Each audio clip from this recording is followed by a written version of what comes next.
കൃപ ലഭിക്കുവാൻ തടസ്സമായി നിൽക്കുന്ന ഒരു മേഖലയാണ് ആന്തരിക മുറിവുകൾ.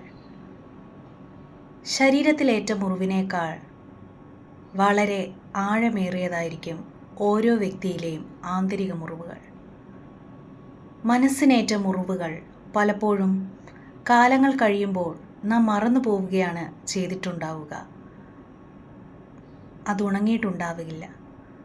മനസ്സിനേറ്റ മുറിവുകൾ ഉണക്കുവാൻ ഒരാൾക്കേ സാധിക്കുകയുള്ളൂ, സർവശക്തനായ യേശുക്രിസ്തുവിന്. നമുക്ക് പ്രാർത്ഥിക്കാം.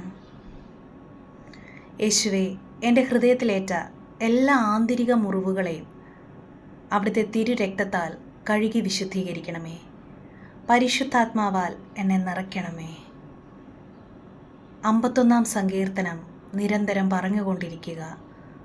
ഒരുപാട് ആന്തരിക സൗഖ്യം നമുക്ക് ആ വചനത്തിലൂടെ ലഭിക്കുന്നതാണ്.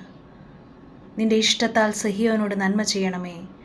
ജെറുസലേമിൻ്റെ കോട്ടകൾ പുതുക്കി പണിയണമേ. ജെറുസലേമിൻ്റെ കോട്ടകൾ പുതുക്കി പണിയുന്നത് പോലെ നമ്മുടെ ഹൃദയവും അവിടുന്ന് പുതുക്കി പണിയും. ദൈവരാജ്യം വളരട്ടെ.